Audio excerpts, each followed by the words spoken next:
नमस्कार, मैं हूं सुरेश चौहान के और आप देख रहे हैं बिंदास बोल। बिंदास में हम आपके सामने लगातार ऐसे विषय लेकर आते हैं कि जो आपके मन में होते हैं और आप चाहते हैं कि टीवी पर आनी चाहिए। आपकी मन की बात ही नहीं, आपकी फोन की बात आपके आवाज के साथ और आपके चेहरे के साथ वीडियो कॉल भी हम लेते हैं और आपकी आवाज हम दुनिया तक पहुंचाते हैं। लेकिन इस बंद मुट्ठी को, इस हिम्मत वाली मुट्ठी को, इस संघर्ष के प्रतीक को हाथ खोलकर अब उत्तराखंड में राहत और पुनर्वास के लिए हमने लगाया है और आपने हम सबका बहुत साथ दिया, इसके लिए मैं आपका विशेष आभारी हूं। आइए, आज के बिंदास बोल में भी हम आपके सामने यही विषय लेकर आए हैं कि अब राहत कार्य तो चल रहा है, चलने की जरूरत है, लेकिन पुनर्वास कब होगा? क्योंकि पुनर्वास सबसे बड़ी समस्या है और पुनर्वास के लिए अभी किसी ने भी कोई पहल नहीं की है। ऐसे में क्या हो सकता है? क्या क्या आपकी योजनाएं हैं? हमने जो सुदर्शन राहत कोष के मार्फत काम शुरू करने का तय किया है, हम वहां पर एक गांव को दत्तक लेकर उसको अत्याधुनिक तरीके से पर्यावरण के साथ तालमेल बिठाते हुए और ज्यादा से ज्यादा स्वयंपूर्ण कैसे हो, यह सोचकर इस अभियान को आगे चला रहे हैं। अब हम आपको कह रहे हैं कि अब राहत से भी ज्यादा पुनर्वास की दिशा में जाना है। ऐसे में क्या कैसा हो पुनर्वास और इसमें आपका क्या सहयोग रहेगा, आपको बताना है। आइए, आज का ये बिंदास आगे बढ़ाने के पहले, आपके कॉल लेने के पहले हम डिटेल में नजर डालते हैं मुद्दे पर।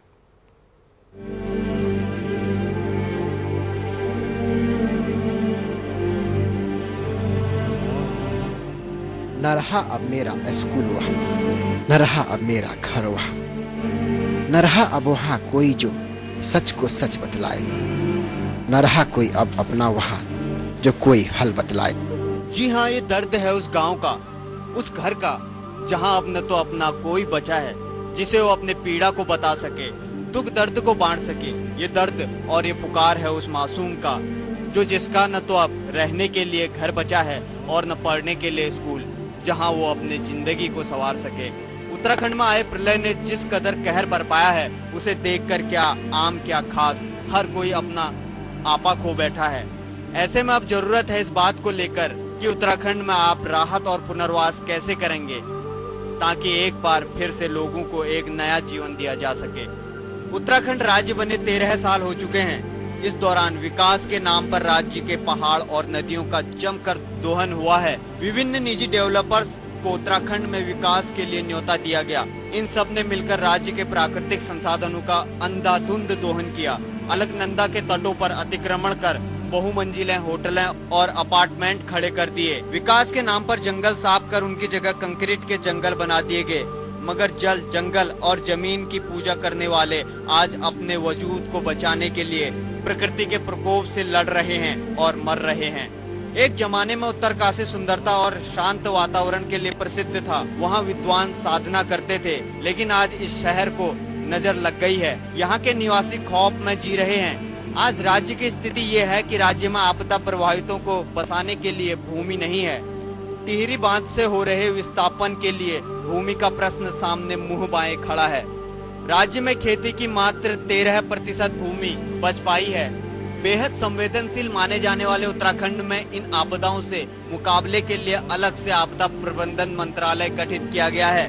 मगर आपदा राहत के नाम पर हवाई काम हो रहे हैं, जिसका जमीन से कोई सरोकार नहीं है। सत्ता पक्ष और विपक्ष आपदा राहत और पुनर्वास के नाम पर भी अपनी राजनीति रोटियां सेकने में लगे हुए हैं।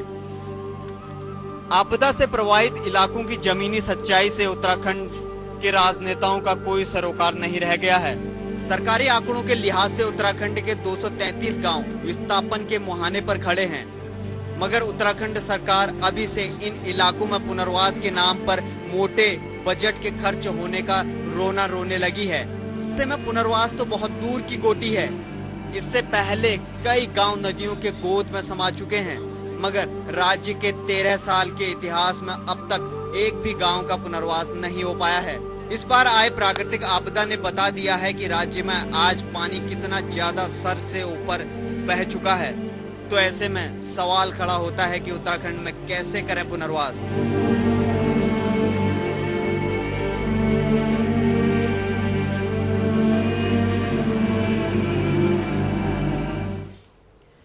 कॉलर के पास चलते हैं। जय हिंद, बोलिए, क्या कहना चाहते हैं आप? चलिए, कॉलर से संपर्क शायद टूट गया है। हम आपको आज एक संवेदनशील पत्र भेज रहे हैं। जी हाँ, ये एक ऐसे पत्र हमारे पास आए हैं जिन पत्रों को हम अपने पास हम आपको जरूर बताना चाहेंगे। इस राहत कोष में किस किस ने दान दिया है, कई जगह पर दान देने वाले नामों की आप चर्चा करेंगे, लेकिन हम आज एक ऐसे दान देने वाले की चर्चा कर रहे हैं जिसको पढ़ने में और जिसको प्राप्त करने में हमें गौरव महसूस हो रहा है। हम अपने आप पे गौरव महसूस हो रहा है, इस मिशन पे गौरव महसूस हो रहा है, और इस देश के प्रति जो हम निराशा छा गई थी कि पता नहीं समाज कैसे संवेदनशील नहीं रहा है, लेकिन ये संवेदना बताती है कि समाज में अब भी अच्छे लोग जीवित हैं। जी हाँ, इस राहत कोष में दान भेजने वाले कई लोगों ने बहुत ही संवेदनशील पत्र भेजे हैं। आने वाले दिनों में ऐसे कई पत्र हम आपके सामने लेकर आएंगे, लेकिन आज के बिंदास में एक पत्र हम आपके सामने बता रहे हैं। इसमें से कुछ लाइनें हैं। मैं एक ईमानदार इंसान हूं और कड़ी मेहनत करता हूं। रोज 25 से 30 किलो वड़ा पाव की चटनी लेकर हर दुकान वाले को सप्लाई करता हूं। इसके लिए मुझे हर रोज करीब से 3 से 4 किलोमीटर चलना पड़ता है। आज हमें खुशी है कि हम तो कभी चारों धाम नहीं जा पाए, मगर मेरी मेहनत की कमाई इस लक्ष्मी को चारों धाम की यात्रा करा रहे। जो 1000 रुपए का डीडी इन्होंने भेजा है, ये कह रहे कि इस लक्ष्मी को चारों धाम की यात्रा करा रहे हैं। तब लक्ष्मी माता कहती है, बेटा मुझे तुम चारों धाम के प्रलय धाम भेज रहे हो। तब मैंने लक्ष्मी माता से कहा, मैं इंसान हूं और इंसानियत निभा रहा हूं। मेरे पिताजी ने कहा, बेटा तू खुद के लिए जिएगा तो क्या जिएगा, दूसरों के लिए जी, फिर इंसानियत के जीने का मजा तुमको पता चलेगा। ऐसे इस वाकये में इन्होंने पूरी चिट्ठी लिख भेजी है और इसमें एक दर्द भी इन्होंने बयां किया है कि इस देश में लोगों को शिक्षा देने के लिए, अपने बेटे के शिक्षा के लिए माँ बाप को गिरवी रखना पड़ता है, रहना पड़ता है। मुंबई में वड़ा पाव तक नहीं बेच पाते ये व्यक्ति, वड़ा पाव वालों को चटनी बेचते हैं, पैदल चलते हैं, अपने कंधों पर इस चटनी का बोझा ढोते हैं। लेकिन इस व्यक्ति को लगा कि इस राष्ट्र के प्रति मेरा कोई कर्तव्य है और इसने 1000 रुपए का डीडी बनाकर सुदर्शन राहत कोष में भेजा है। जब इतनी बड़ी सरकार है, इतनी बड़ी राज्य सरकारों के तरफ लोग पैसे नहीं भेजते, उनके ऊपर विश्वास नहीं व्यक्त करते, और जब सुदर्शन के मिशन पर विश्वास व्यक्त होता है तो और भी काम करने की प्रेरणा मिलती है और हम आगे बढ़ने की दिशा में 4 कदम और चलने का हौसला जोड़ते हैं। और इसीलिए हमने अब राहत के साथ साथ आगे 4 कदम बढ़ते हुए पुनर्वास की दिशा में जाने का तय किया है। ऐसे लोग हमारी प्रेरणा है। वहां पर चोरी चपाटी करने वाले या आपस में लड़ने वाले, क्रेडिट लेने के लिए एक दूसरे से झगड़ने वाले नेता, इनके कृत्यों से हम निराश नहीं होंगे। हमारे भाई बहन जो वहां पर अनाथ हुए हैं, उनके लिए हम आगे आएंगे और वहां पर एक अत्याधुनिक गांव को बसाएंगे। कॉलर के पास चलते हैं। जय हिंद। नमस्कार सूर्य जी। बोलिए।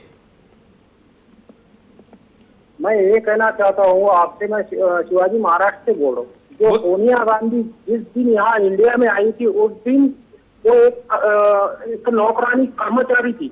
और मैं सारे दर्शकों को प्रार्थना करता हूं, आज हम राजनीतिक बयानबाजी, आरोप प्रत्यारोप नहीं करेंगे। हम चिंतन कर रहे हैं, इस देश का मार्गदर्शन चाहते हैं, सहभाग चाहते हैं, सलाह चाहते हैं कि कैसे हो पुनर्वास और उस पुनर्वास में हम क्या कर सकते, इसी विषय पर बोलिए। हेलो। आसानी से नहीं, आसानी से हमारा पुनर्वास आराम से हो जाएगा। जो कांग्रेस जो भ्रष्टाचार कर रही है, इस भ्रष्टाचार को मिटा दे तो हमारा पुनर्वास हो जाएगा। धन्यवाद। अगले कॉलर के पास चलते हैं। मैं ये बोल रहा था कि हमारे भारत में बहुत बड़े बड़े कंपनियां हैं जो एक एक कंपनी गांव को गोद लेकर पुनर्वास की व्यवस्था कर दे। हाँ, तो ये शासन को भी मदद होगी और जिनको क्षति पहुंचा है उनके लिए तो योगदान होगा ये। अच्छा, लेकिन आपको लगता है कि ये कंपनी ऐसे करेगी? तो उनसे निवेदन करता हूं मैं कि वो सामने आकर करें।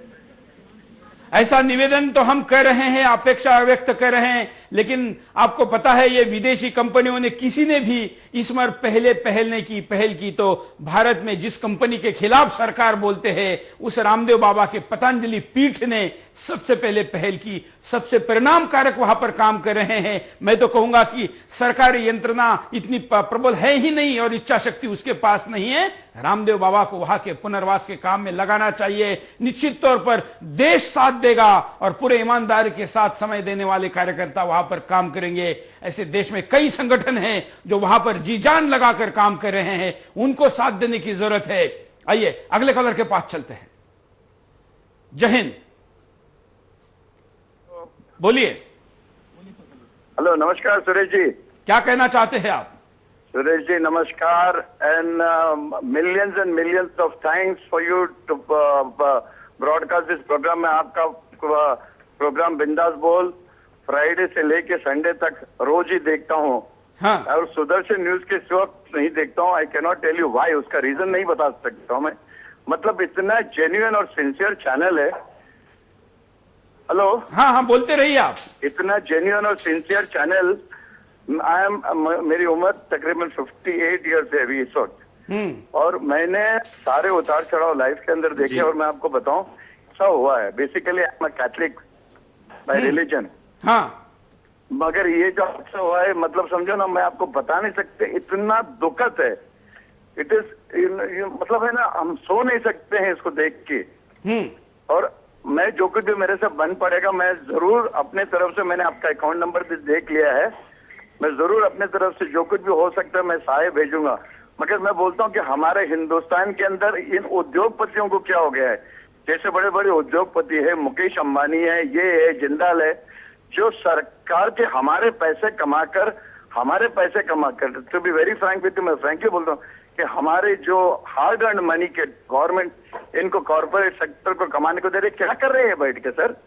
बिल्कुल, धन्यवाद। क्या कर रहे हैं? बिल्कुल धन्यवाद। आप देख रहे स्क्रीन पर, हम आपको दिखा रहे हैं लगातार कि कैसे पुनर्वास कार्य कितने गति से होना चाहिए। ये वो विजुअल्स है जो अमेरिका में बाढ़ आने के बाद, वहां तूफान आने के बाद कितने गति से, ये तो हालांकि फास्ट फॉरवर्डेड विजुअल है, लेकिन प्लानिंग के साथ अगर पुनर्वास का काम किया जाए तो सब कुछ हो सकता है। रचनात्मक तरीके से पूरी प्लानिंग के साथ अपना मानकर, अपना समझकर वहां काम की जरूरत है। अत्याधुनिक तकनीक की जरूरत है। दोबारा ऐसी स्थिति वहां पर पैदा होती है तो उससे बचने के लिए जरूरत है।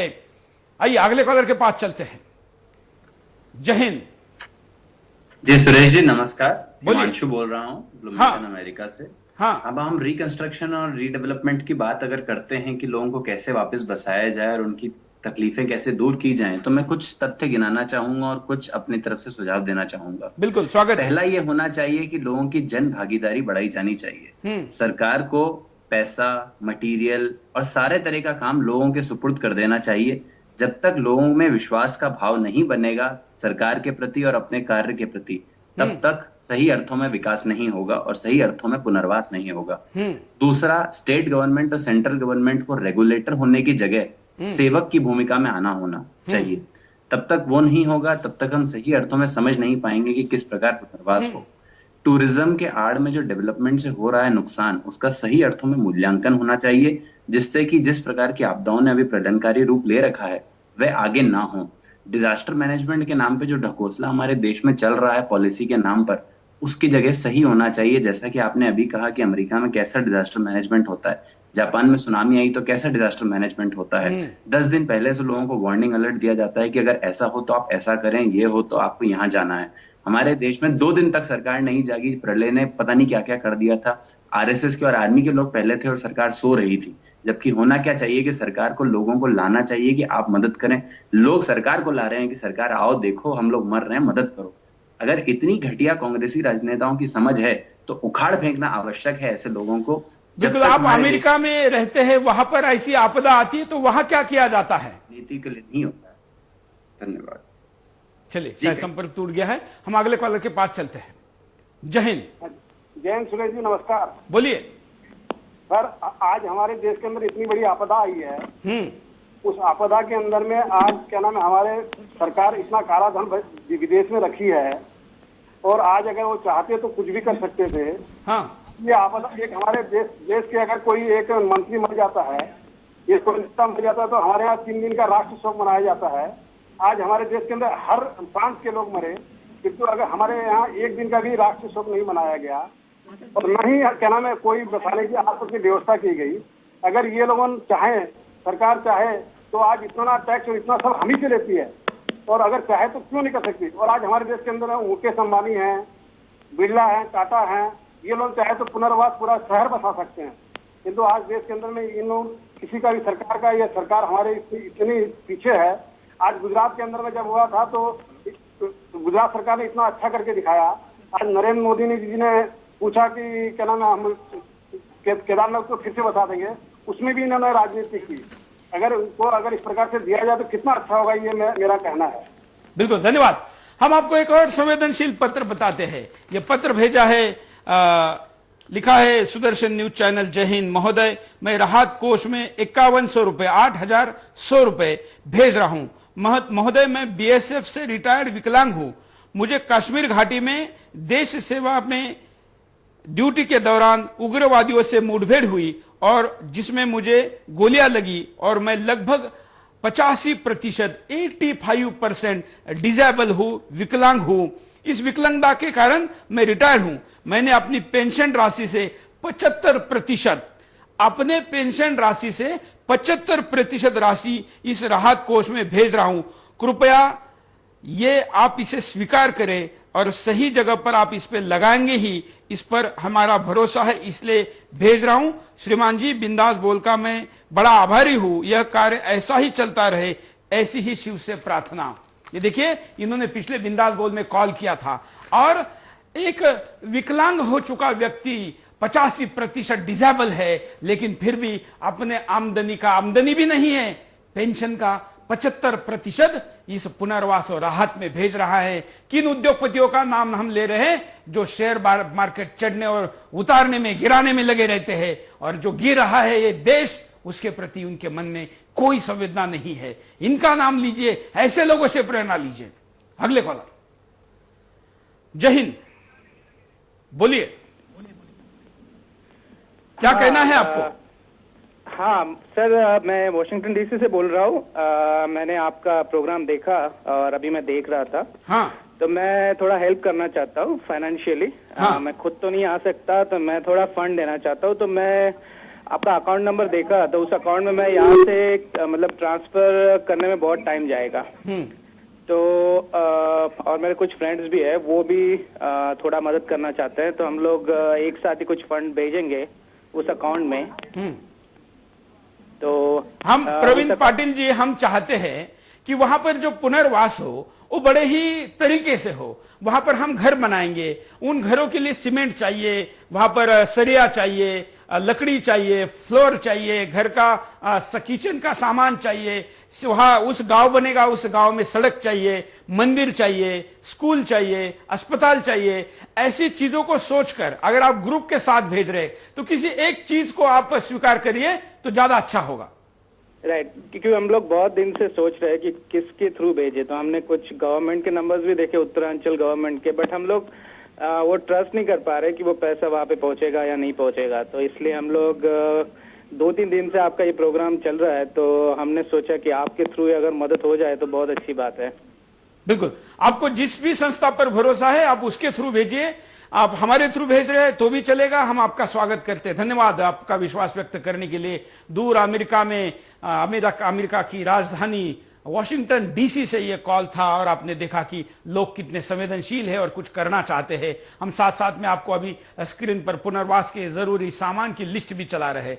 हो सकता है कि आप इतने दूर रहते हो कि वहां से ये सारी चीजें वस्तु रूप में नहीं भेज सकते, तो आप उस वस्तु के अनुमानित रकम के नाते भी चीजों को भेज सकते हैं। जैसे हमको किसी ने कहा कि हम सोलर पैनल भेजना चाहते हैं क्योंकि वहां पर बिजली कब आएगी, क्या होगा, सरकार के भरोसे वहां के लोग ना रहे, इसलिए सोलर पैनल भेजना चाहते हैं। ऐसे भी लोग हैं। आप ऐसी तमाम अपनी जो इच्छाएं है या जो आपकी कल्पना है उसको हम पूरा करने के लिए निश्चित तौर पर आगे बढ़ेंगे। दूसरा मैं बताना चाहता हूं कि ये जो सारा पुनर्वास है हम चाहते हैं कि दिवाली तक हो, क्योंकि सरकार की योजना ही शायद मार्च एंड तक बनेगी या नहीं बनेगी, लेकिन इस दिवाली में अक्टूबर में ये लोग अपने घर में अगर हो, कम से कम वो दुख वो जिन्होंने वो झेला है वो दुख कुछ कम होगा और एक हमारे सालाना सबसे महत्वपूर्ण जो त्योहार है वो अपने घर में ये खुशी के साथ मना पाएंगे या कम से कम किसी राहत के साथ मना पाएंगे।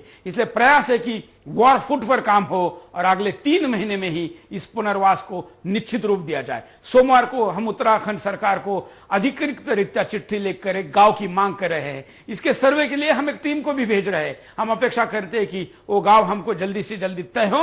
अब मैं अगर आप किसी ऐसे सरपंच को जानते हैं या जो भी लोग इस कार्यक्रम को उत्तराखंड में भी देख रहे, तो ऐसे लोग जो चाहते हैं कि सुदर्शन वहां का पुनर्वास करे, वो गांव वाले भी हमको संपर्क कर सकते हैं। ऐसे किसी जगह पर हम एक गांव को अगले हफ्ते तक तय करना चाहते हैं और तुरंत वहां पर काम भी शुरू करना चाहते हैं।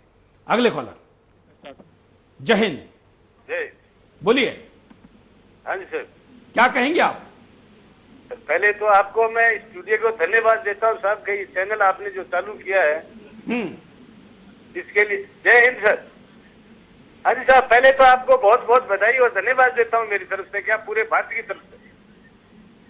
हाँ, वो बहुत ही बढ़िया चीज है सर। हिंदुस्तान की जागृति के लिए इससे बढ़िया शायद आज तक कोई कुछ नहीं बना। धन्यवाद। स्क्रीन पर आप जो देख रहे हैं, आप दोनों तरफ नीचे भी ऊपर में फोटो आते जाते देख रहे हैं। दूसरी तरफ घर बनाने के लिए जरूरी क्या सामान है वैसे आप जानते हैं, लेकिन जब एक कार्यक्रम आप देख रहे हैं, एक संकल्प कर रहे हैं, तो ऐसे में आपके सामने ये चीजें आए। इसके सिवा भी कई चीजें छोटी मोटी लगती है, लेकिन मोटी मोटी हम आपके सामने 3-4 कैटेगरी में विषयों को लेकर आए हैं, जिसमें घर बनाने के लिए क्या हो, एक गांव बनाने के लिए क्या हो, व्यक्तिगत स्तर पर जो सुविधा देने वाले हैं वो क्या हो, और सार्वजनिक स्तर पर जो सुविधा देनी है वो क्या हो। ऐसे विभिन्न प्रकार के विषय हम आपके सामने लेकर आ रहे हैं। अगले कॉलर के पास भी चलते हैं। जय हिंद। बोलिए, क्या कहना है आपको? हेलो सुरेश जी, अभी जो आपदा आई है उत्तराखंड में, हाँ, उसके लिए हम लोग को सहयोग देना चाहिए। बाकी सब शाहरुख खान, सलमान खान, सब कोई आगे क्यों नहीं आ रहा है? छोड़ दीजिए, सबको आगे आना चाहिए। अभी ये वक्त बहुत कठिनाई का है, उस समय सब पीछे हट रहे हैं। शाहरुख खान ने पाकिस्तान में बाढ़ आई तो उनके लिए कार्यक्रम किए थे दुनिया के कई देशों में। हम लोग को धन्यवाद देना चाहिए कि आप सच्चाई कह रहे हैं और सच्चाई को दबाया नहीं जाना चाहिए। और सब जगह ये आज तक हो रहा है, मतलब सच्चाई को दबाया जा रहा है और जितना भी है वो सब गलत हो रहा है। धन्यवाद। अगले कॉलर के पास चलते हैं। जय हिंद जी। सुरेश सर जी, बोलिए। मैं आपका बहुत धन्यवाद करना चाहता हूँ जो प्रोग्राम आप दिखा रहे हैं। हम सब फैमिली वाला आपका प्रोग्राम बहुत देखते हैं। यहाँ पे हम लोग शिलोंग से है। हाँ। तो मेरा पिताजी सब फैमिली वाले देखते हैं, और जो उत्तराखंड में जो हुआ उसके लिए बहुत ही देख के बहुत ही बुरा लगा हम लोगों को। तो जो उत्तराखंड में हुआ तो मोदी जी भी अपना हेल्प करना चाहते थे, तो मोदी जी को क्यों वहाँ पे आने नहीं दिया हम लोगों ने? मोदी जी का हेल्प क्यों नहीं लेते वो लोग? और जो बोल रहे थे कि RSS जो कि आतंकवादी संगठन है, हैन बोल रहे थे ये जो होम मिनिस्टर है, तो वहाँ पे तो मदद RSS के लोग भी तो कर रहे हैं आर्मी के साथ। बिल्कुल, धन्यवाद। जो सच्चाई हो तो सामने आती है और जो चोर है वो अपने आप भी नंगे हो जाते हैं। आपने देखा कि तमाम जो फिल्मी सितारों के नाम लिए जाते हैं वो पाकिस्तान के राहत कोष के लिए तो अपना समय और सब कुछ देते हैं, लेकिन भारत के इस घड़ी में अभी तक उन्होंने एक ट्वीट तक नहीं किया है। जो चोर है वो भी सामने आ रहे हैं, जो सेवक है वो भी सामने आ रहे हैं। अगले कॉलर। हेलो। हाँ जी सर। जय हिंद। बोलिए। हेलो सर, मैं सर लगातार देख रहा हूँ त्रासदी आई है उत्तराखंड में। हाँ। इस सरकार ने अपना जो विश्वास है वो तो खो दिया है। अभी टीवी IBN 7 में बता रहे थे कि कोई भी इंफॉर्मेशन नहीं मिल रही हमें। जो मरे हैं, एक अफसर के पास जाएं तो वो कहता है दूसरे के पास जाओ, दूसरे के पास जाएं तो वो बोलते हैं तीसरे ऑफिस में जाओ। यही अफसर, ये पुनर्निर्माण क्या करेंगे दोबारा? रिहेबिलिटेशन, जो गाँव उजड़ गए हैं, इसमें कोई विश्वास नहीं है इस सरकार से। और जो स्कैम करती है गवर्नमेंट, ये कांग्रेस की, ये क्यों चंदा मांग रही है? इतने बड़े स्कैम करती है, करोड़ों अरबों रुपए के, और इस त्रासदी में उनके पास पैसा नहीं हुआ। ये सरकार जो है कंगाल हो गई है। जो इतने बड़े स्कैम किए हैं वो निकाले बाहर, करोड़ों अरबों रुपये, और वहां लगाए। अब लोगों से भी क्यों मांग रही है ये? धन्यवाद। हम यहां पर रुकते एक छोटे से ब्रेक के लिए। ब्रेक के बाद दोबारा आएंगे। बिंदास बोल जा रहे हैं। ब्रेक के बाद आपका एक बार फिर से स्वागत है। आप देख रहे हैं बिंदास बोल, और बिंदास में हम आपके सामने मुद्दा लेकर आए। उत्तराखंड में अब राहत के बाद पुनर्वास की दिशा में जाना चाहिए। आप क्या करेंगे, हमने क्या करना चाहिए, देश ने क्या करना चाहिए, और कैसे ये पुनर्वास जल्दी से जल्दी होगा, क्योंकि वहां पर जो बांध बने हैं उनको सालों हो गए, लेकिन उनके विस्थापितों का अभी भी विस्थापन नहीं हुआ है। ऐसे में इन लोगों की भी टीवी में अगले कुछ दिनों के बाद ये खबरें हटना शुरू हो जाएगा। दूसरा कोई स्कैम आएगा और कुछ आएगा, ये खबरें पिछड़ जाएगी, उसके बाद देश भूल जाएगा। दूसरी तरफ कैमरे का फोकस और आपकी आंखें भी उसी टीवी की तरफ जो कैमरा दिखा रहे हैं। इस मुद्दे को लोग भूल जाए, संवेदनाएं कम जाए, उसके पहले ही हमको इस पर निर्णायक कुछ करने की जरूरत है। और इसलिए बिंदास में हम आपके सामने ये मिशन लेकर आए हैं कि पुनर्वास में आप हमारे साथ जुड़ जाइए। अगले कॉलर के पास चलते हैं। जय हिंद। हाँ सर, मैं ये बोलना चाहता हूँ कि जैसे अभी मैंने कितने लोगों का सुना, जैसे प्रवीण जी ने अंबिका से फोन किया था, अभी उन्होंने बताया कि राहत कंपनी है, जैसे कंपनी किसी की राहत नहीं कर रही है, ये हकीकत है। हाँ। लेकिन हमारे सबसे बड़ी चीज है कि हमारा सरकार क्या कर रहा है। सरकार को कम से कम ये चीज सोचना चाहिए कि सरकार हमारा क्या कर रहा है। सरकार सिर्फ वोट मांगने के लिए पहुंचता है गरीबों के पास, और आज के डेट में सरकार कुछ नहीं है। आज हम इस पीड़ित लोगों का जब हेल्प नहीं कर पाएंगे, जब उनके ऊपर किसी की नजर नहीं है। बिल्कुल। आप कहां से बोल रहे हैं? हाँ सर, मैं अभी कन्याकुमारी से बोल रहा हूँ। अच्छा, क्या करते हैं आप?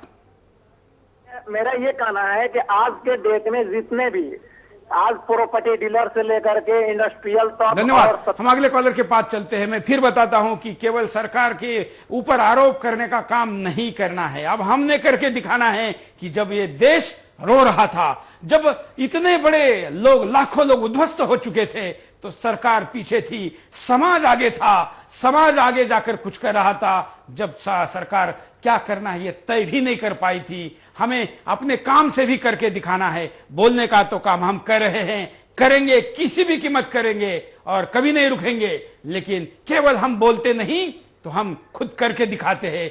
यह समाज ने करके दिखाना जरूरी है। इसलिए आज उस दिशा में बात करते हैं। अगले कॉलर। जय हिंद। जय हिंद सर, मैं गणेश विश्वकर्मा बासी सिद्धार्थ नगर से बोल रहा हूँ। बोलिए गणेश जी। 10 रुपए चंदा दे देगी तो उत्तराखंड का रखे हैं, उसका कारण जो है हमारे देश में ये सब बढ़ रहा है। हाँ। उसके कारण ये होगा कि आगे चल के जो है ये रुपए का मूल्य ज्यादा हो जाएगा, 70-80 रुपए के ऊपर जाना है इसको। अच्छा, दूसरी बात मैं ये कहना चाहता हूँ कि आप ये जो आप अपना प्रोग्राम चलाते हैं, इसको अगर हफ्ते में रोज चलाएं तो ज्यादा अच्छा होगा सर। इससे ज्यादा जो है देश के लोगों को जागरूकता मिलेगी। चलिए, धन्यवाद। रोज चलाना इसलिए भी संभव नहीं है कि मैं रोज दिल्ली में नहीं रह सकता। यह भी एक कारण है कि सुदर्शन चलाने के लिए और इस देश में सामाजिक क्षेत्र में सुदर्शन के विभिन्न आयामों में समय देने के लिए मुझे प्रवास भी करना जरूरी है। और इसलिए मैं 3 दिन इस कार्यक्रम को हफ्ते में करता हूं। इन 3 दिनों में भी अगर हम पूरे ईमानदारी के साथ पूरा देश ऐसे मुद्दे के ऊपर एकत्रित होकर अगर आवाज उठाएगा तो भी ये नशे छोड़ के, जैसे कहा जाता है कि ये कम नहीं है, ये भी बहुत कुछ है। अगले कॉलर। जय हिंद। जय हिंद। बोलिए। मैं प्रिंस भैया बोल रहा हूँ खालसा सोनीपत से। हाँ। देखिए, इसको समझने के लिए हमें थोड़ा पीछे जाना होगा। देखिए, जैसे यूरोप में मंदी आई हुई थी तो उन्होंने डिमांड बढ़ाने के लिए उनके सेंट्रल बैंक ने खूब नोट छापे और इस कारण उसकी डिमांड ग्लोबल मार्केट में गिर गई।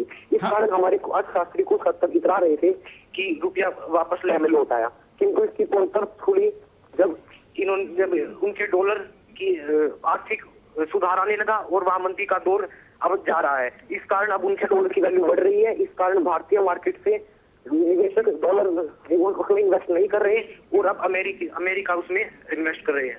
तो इस कारण ये गर्दिश में गया हुआ है। वंदे मातरम।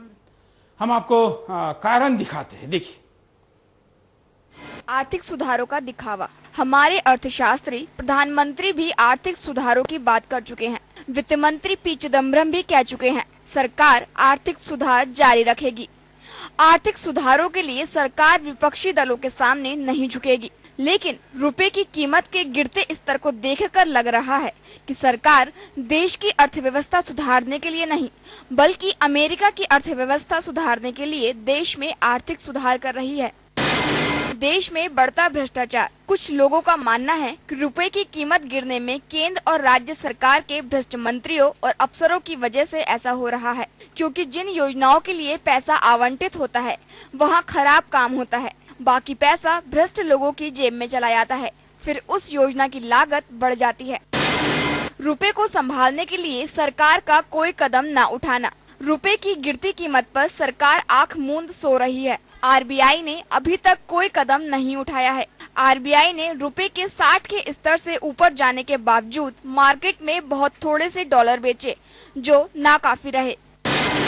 विदेशी संस्थागत निवेशकों का भारतीय बाजार से पैसा वापस लेना। रुपए की लगातार गिरती कीमत ने विदेशी निवेशकों का भारतीय बाजार से विश्वास हिल गया है। वे रुपए के बजाय डॉलर खरीदने लगे हैं। जून महीने में विदेशी निवेशकों ने लगभग 9,000 करोड़ रुपए भारतीय बाजार से निकाल लिए।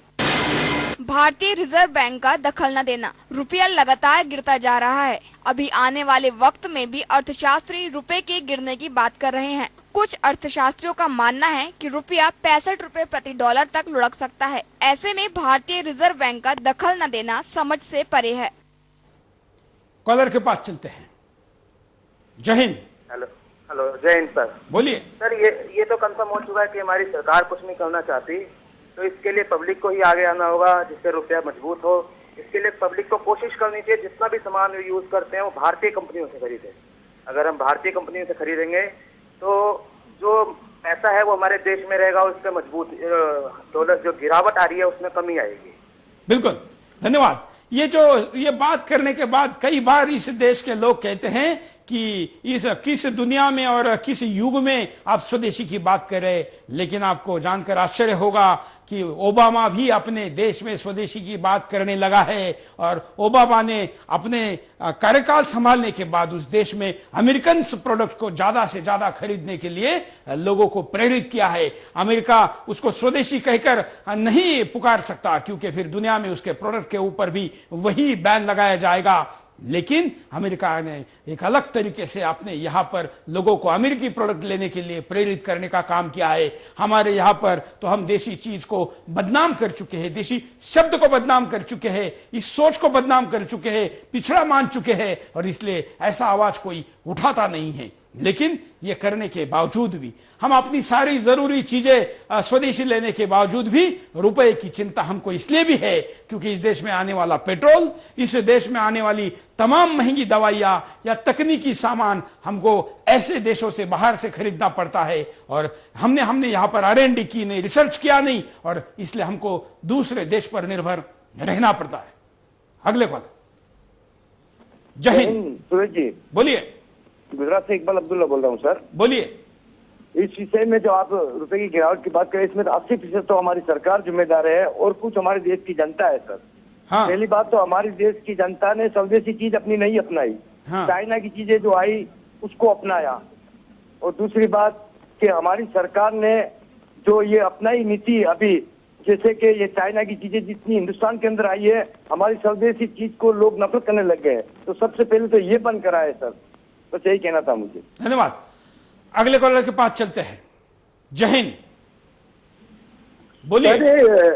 हेलो, अभी आपका ये आ रहा था डायरेक्टली सुदर्शन पे। हाँ, क्या कहना चाहते हैं आप? सर, मैं कहना चाहता हूँ कांग्रेस आजादी के 66 साल बाद भी अपन रियल में आजाद नहीं हुए। ये कांग्रेस देश को लूट रही है, इतना भ्रष्टाचार फैला रही है। कांग्रेस के दामाद लोग लूट रहे हैं देश को, बाहर फॉरेन में काला धन जमा कर रहे हैं। कांग्रेस कुछ प्रयत्न नहीं कर रही है, खाली लोग दिखावे के लिए कुछ भी कर रही है। ये कांग्रेस को मैं समझता हूँ अधिकार नहीं है रहने का, इसको चला जाना चाहिए। देश की जनता को 2014 के इलेक्शन में इसको जवाब दे देना चाहिए गवर्नमेंट को बराबर। धन्यवाद। हम कहेंगे कि नए नई बात को कहिए, नए नए तर्क रखिए। इस विषय के लिए कई मुद्दे हैं, केवल एक ही बात को सारे कॉलर कहेंगे तो फिर हम कार्यक्रम को सही दिशा में उतने परिणामकारक तरीके से नहीं लेके जा पाएंगे। इसलिए आप नए तर्कों के साथ, नए मुद्दों के साथ, अच्छे अच्छे बातों के साथ विषय को आगे बढ़ाइए। अगले कॉलर। जय हिंद। जय हिंद। बोलिए। जय हिंद। मैं हैदराबाद से पाशा बात कर रहा हूँ। बोलिए पाशा जी। आज जितने भी जो कारपोरेट कंपनीज है, हाँ, सारे जो है देश को खोखला कर दे रहे हैं। हाँ, हेलो, क्या कहना है, बोलते रहिए। सारे जो है ना जितने भी कारपोरेट कंपनी है देश को खोखला कर दे रहे हैं। जब तक के जो है ना हिंदुइज्म जो है हिंदुस्तान में हिंदुइज्म का हिंदू राष्ट्र जब तक नहीं बनेगा, ये विदेशी नीति ऐसी चलते रहेंगे, देश को खोखला करते रहेंगे।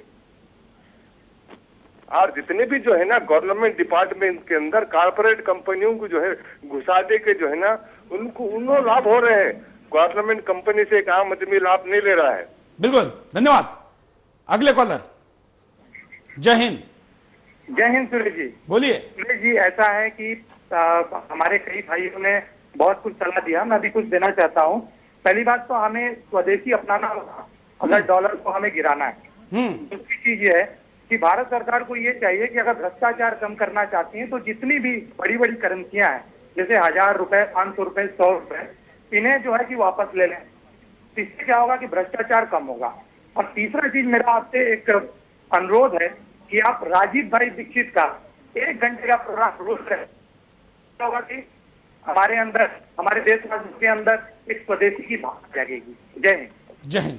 अगले कॉलर के पास चलते हैं। जय हिंद। नमस्कार। बोलिए सर, मैं महावीर बोल रहा हूँ हिसार हरियाणा से। बोलिए महावीर जी। सर, ऐसा है, आप मुद्दे से भटक रहे हो। मैं सिर्फ 2 सेकंड बोलूंगा। एक तो जो अपने उत्तराखंड में त्रासदी हुई है और जो ये रुपया गिरने लग रहा है, मेन कारण क्या है? देखो, ये पॉलिटिक्स पार्टियां है ना, ये ध्यान नहीं दे रही हैं, ये सिर्फ अपने वोट पे ध्यान दे रही हैं। अब आज अपने देश की जो टोटल पॉपुलेशन है ना 100 करोड़ से ऊपर है। ये पॉपुलेशन जब तक कम नहीं होगी, रुपया भी ऐसे गिरता रहेगा, त्रासदियां भी ऐसे होते रहेंगे। आज हम 40 करोड़ होते तो वहां पे हमारे 5000 आदमी फंसे होते, हमारे 50 हेलीकॉप्टर उनको 25 मिनट में निकाल देते। लेकिन आज कांग्रेस पार्टी का ध्यान सिर्फ वोट की तरफ है। वो मुस्लिम का अलग कानून और हिंदू का अलग कानून है। ये कानून एक होना चाहिए। धन्यवाद। आपने कई मुद्दे एक साथ मिक्स किए हैं, लेकिन जो पॉपुलेशन की बात है वो केवल एक ही समाज को आप रोकने के लिए कहेंगे तो कैसे चलेगा? पॉपुलेशन के विषय पर राष्ट्रीय बहस जरूरी है और जो भी नियम हो वो सबके लिए एक समान जरूरी है, लेकिन ऐसा नहीं हो रहा है। और रही दूसरी बात, इस देश के पॉपुलेशन को कभी कभी कुछ कमियों को आप ताकत में तब्दील कर सकते हैं, और ऐसी तब्दीली से देश के इस ह्यूमन पावर को अगर हम सही तरीके से यूटिलाइज करेंगे तो बहुत कुछ करना संभव है, लेकिन दुर्भाग्य से हम वो नहीं कर रहे हैं। अगले कॉलर के पास चलते हैं। आप भी कॉल कर सकते हैं। हाँ जी, बोलिए। तो रुपए के मूल्य पे किस पे डिस्कस कर रहे हो? क्या कर रहे हो आप? रुपए की वैल्यू क्यों घट रही है? हाँ, तो जब इकोनॉमी डाउन जाएगी तो रुपए की वैल्यू तो घटेगी ना। बिल्कुल, लेकिन क्या करना चाहिए आपके हिसाब से इसके लिए? मार्केट में पैसे लगाना चाहिए, ज्यादा से ज्यादा जॉब होने चाहिए, इंडस्ट्रीज को हेल्प करनी चाहिए, तो जॉब मिलेगा लोगों को। जब टैक्स करेंगे तो हमें होगी ना। धन्यवाद। हमारे यहाँ पर एक प्रकार की विदेशी सोच ऐसी इंप्लीमेंट कर दी गई है, ऐसी इम्प्लांट कर दी गई है कि हम यहाँ पर भी समस्या के समाधान के लिए वहां के तरीके अपनाने की बात करते हैं, और इसीलिए कभी हम $1 के लिए जब ₹1 या यहाँ की एक चीज भेजते थे, आज हमको 60 भेजनी पड़ रही है और बहुत जल्दी 100 भी भेजनी पड़ सकती है। अगले कॉलर। जय हिंद। बोलिए, क्या कहना है आपको? सर, मैं ये कहना चाहता हूँ, हमारे अर्थशास्त्री और जो पीएम है हमारे, ये दोनों के दोनों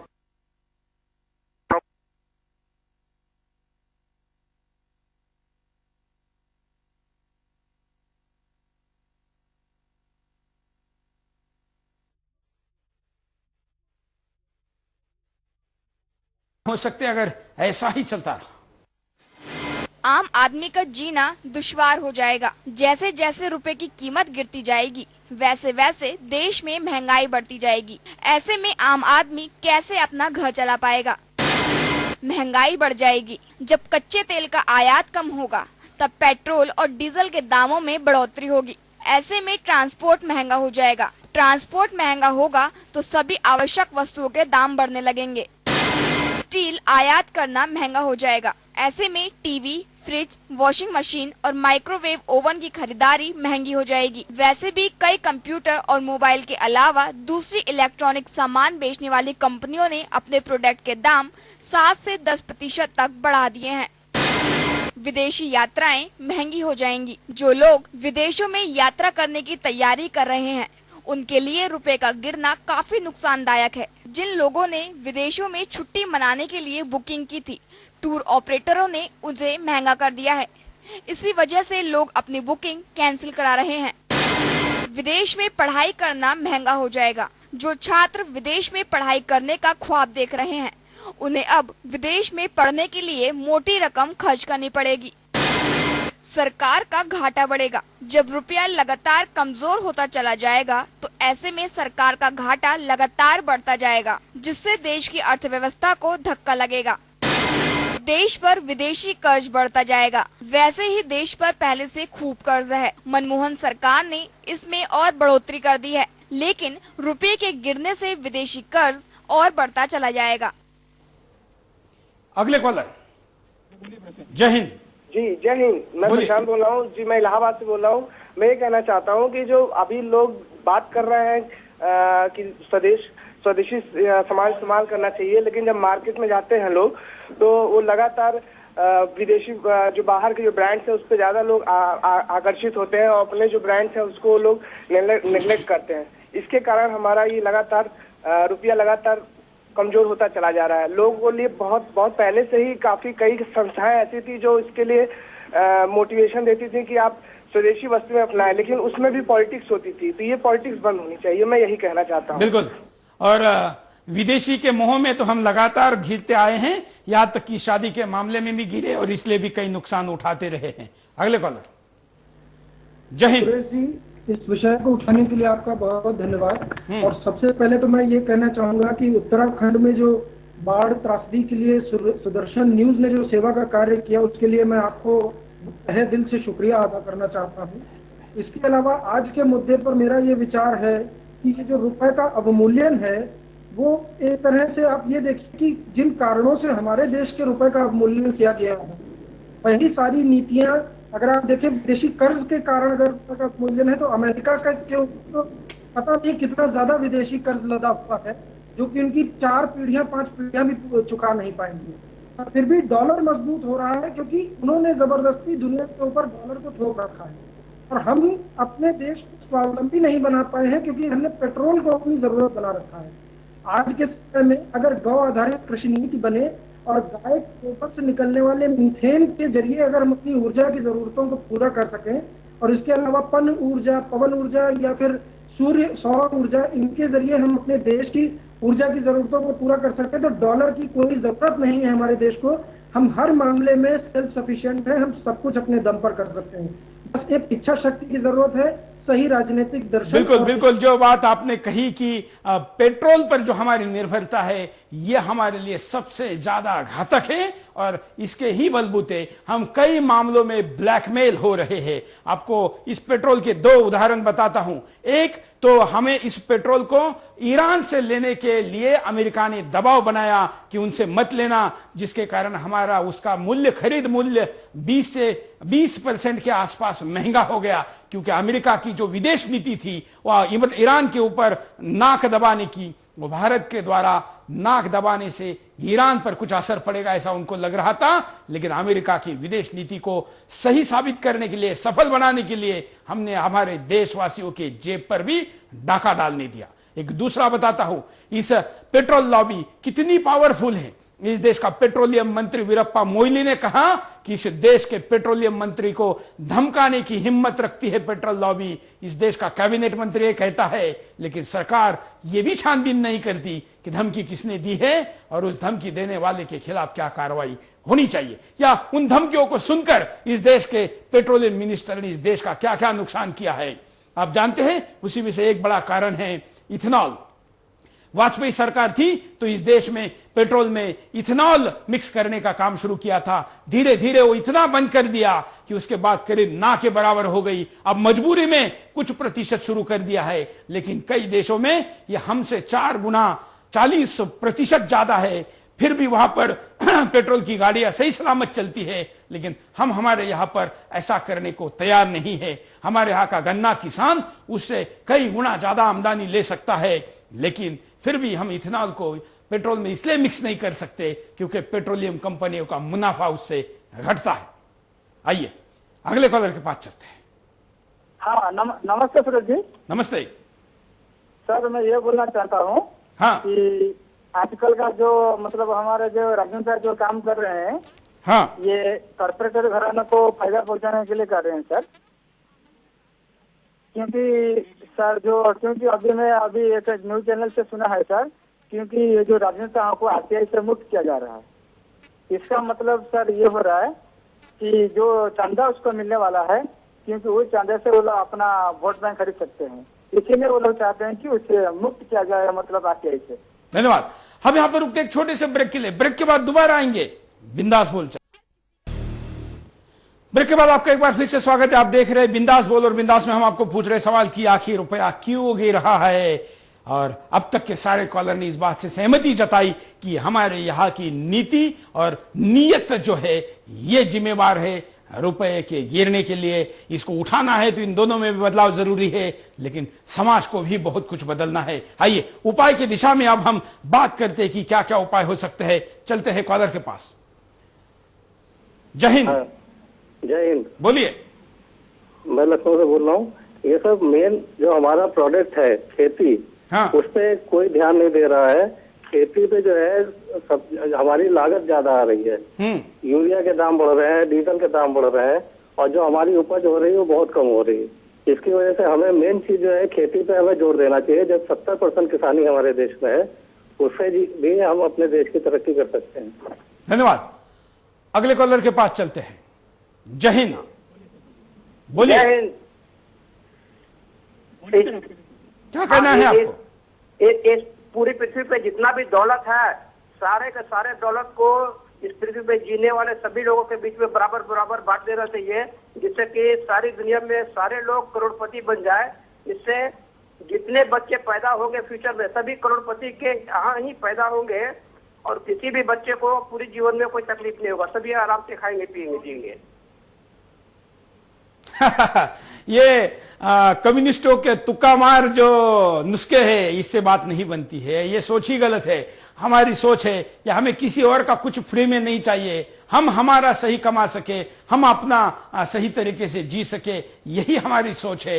ये सबकी चीजें बांटकर सबको बराबर हो नहीं सकता, और इस सपने के लिए लड़ने वालों का जान जोखिम में डालकर उनसे अपना उल्लू जरूर सीधा हो सकता है। ऐसा कुछ लोग कर रहे हैं, और ये नक्सलवादी जो मूवमेंट है ये उसी का एक नतीजा है। और दूसरी बात, अगर मानिए थोड़ी देर के लिए भी कि ये सोवियत संघ की ये सोच थी, जो कि वो खुद गिर पड़ा और 40 से ज्यादा टुकड़े उस देश के हो गए, ये उनकी सोच थी। समाजवाद की, ये साम्यवाद की ऐसी सोचें नहीं टिकती है। क्यों? क्योंकि मानिए कि सब लोगों को एक साथ 1-1 करोड़ रुपए दिए भी जाए, तो क्या हर व्यक्ति उसको संजोए रखेगा? कोई अपनी मेहनत से, ईमानदारी से, अच्छे तरीके से उसको बढ़ाएगा, तो कोई अपनी शानो शौकत से और अपने शौक पूरे करने के लिए इसको घटाएगा, फिर बराबरी पर आएगा। क्यों? क्योंकि उसका व्यवहार ही ऐसा है। इसलिए किसी और का छीनकर हमको लेने की जरूरत नहीं। हम अपने पुरुषार्थ से जो कमाए उसको ही सही तरीके से हम तक पहुंचने और बनाए रखने के लिए नीति की जरूरत है। अगले कॉलर। जय हिंद। नमस्कार सर। बोलिए। दीपक कुंडू बोल रहा हूँ रोहतक से। हाँ सर, हमने आज तक जितनी बार भी अपनी वोट डाली है तो हमने कांग्रेस सरकार को डाली है। हाँ। लेकिन अब हम चाहते हैं कि कांग्रेस सरकार ने देश के लिए कुछ भी नहीं किया। हाँ जी। धन्यवाद। आपको समझने के लिए इसको 65 साल लगे, लेकिन खैर जो भी है, अपनी अपनी च्वाइस है और अपने अपने समय पर हम उपाय करते हैं। कभी किसी को नाखून में कोई जख्म हो जाती है तो बस वो वही तुरंत उपाय करता है, तो कोई उंगली तोड़ता है, तो कोई पैर तोड़ने की नौबत आने तक उपाय नहीं करता है, और कुछ तो कभी नहीं करती, इसलिए मर भी जाते हैं। अगले कॉलर के पास भी जाएंगे। आप भी कॉल कर सकते हैं, अपनी बात को रख सकते हैं। जय हिंद। चौहान जी नमस्कार। बोलिए। चौहान जी, मैं सुशील उपाध्याय बोल रहा हूँ ईस्ट दिल्ली से। हाँ। और आपका कार्यक्रम मुझे बहुत पसंद आता है किसी भी मुद्दे पर। हाँ। आज के मुद्दे पर मैं ये कहना चाहता हूँ कि अगर आप इंटरनेट पर जाएं और गूगल में सर्च करें भाविक शाह, तो आप वहाँ एक लिंक पाएंगे जिसमें क्लियरली लिखा हुआ है कि इंडियन रुपीज 1947 में $1 के बराबर था। आज इन कांग्रेसी और ये जितने भी हमारे नेता हैं पैसे खाने के लिए रहते हैं, हमारे देश को बेचने के लिए तैयार है। आपने बिल्कुल सही कहा, रुपये को जो है इतना नीचे लेके आ रहे हैं ताकि अगर कोई कन्वर्जन हो तो उनको ज्यादा से ज्यादा डॉलर मिल सके और हम लोगों की रुपीज जो है बाहर जा सके ज्यादा से ज्यादा। और ये सर हमारे देश को बिल्कुल एकदम बर्बाद करने की साजिश है उन लोगों की। धन्यवाद। हम आपको उपाय दिखाते हैं कि क्या उपाय हो सकते हैं। देखिए, सरकार तुरंत कड़े कदम उठाए। रुपया लगातार गिरावट के रिकॉर्ड बना रहा है। सरकार रुपए में जान फूंकने के लिए कोई ठोस कदम नहीं उठा रही है। सरकार और आरबीआई डॉलर बेचने के अलावा कोई कदम नहीं उठा रहे हैं। आर्थिक सुधार देश की अर्थव्यवस्था को सुधारने के लिए हो, न कि अमेरिका की। ऐसा माना जा रहा है कि भारत में जो आर्थिक सुधारों की बात हो रही है वो अमेरिका के दबाव में हो रही है। लगता तो वाकई ऐसा ही है, नहीं तो डॉलर क्यों सुधर रहा है और रुपया क्यों गिर रहा है। विपक्षी पार्टियां आगे आकर सरकार पर दबाव बनाए। जब देश पर कर्ज बढ़ता जा रहा है, रुपए का मूल्य लगातार गिर रहा है, महंगाई से आम आदमी परेशान है, भारतीयों का विदेश में जाना और पढ़ना महंगा हो रहा है, ऐसे में हमारे विपक्षी दल सरकार को क्यों नहीं जगा रहे हैं। जनता आगे आकर सरकार के खिलाफ खड़ी हो। जब तक सरकार की नींद खुलने वाली नहीं है, जब तक जनता सड़कों पर नहीं उतरती, क्योंकि हमारे प्रधानमंत्री तो आए दिन मीटिंग करके प्राकृतिक गैस, डीजल और पेट्रोल के दाम बढ़ाने की अनुमति दे देते हैं। उन्हें इससे क्या लेना देना कि आम आदमी इसकी मार नहीं झेल पाएगा। ये मूल्य वृद्धि से और मीटिंग की बात मुझे याद आई कि उदारीकरण कैसा है। उदारीकरण, सरकार इतनी उदार होती जा रही है कि इस देश के उद्योगपतियों को दिए हुए जो गैस के ठिकाने हैं उसका मूल्य बढ़ा रही है। इस देश में कभी कैबिनेट मीटिंग इसलिए क्यों नहीं हो रही है कि इस देश के आम आदमी का चूल्हा जले और इसलिए गैस केरोसिन कभी सस्ता हो, इसलिए मीटिंग नहीं होती है। कॉलर आगा। जय हिंद। जी सर, नमस्कार जी। बोलिए। अरे सरकार तो लगी है बस गरीब को गरीब करना और अमीर को अमीर करना। हाँ, इसी में तो लगी है बस। कांग्रेस का नीति यही है कि अमीर को अमीर, गरीब को गरीब करो। धन्यवाद। हम एमएमएस देखते हैं कि एमएमएस भी क्या कहते हैं। देखिए,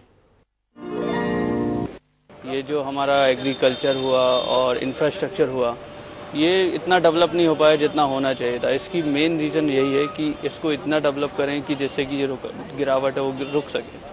तो इन दोनों को ही और भ्रष्टाचार को ही रोकने से हमारा पैसा जो है वो गिरने से बच सकता है।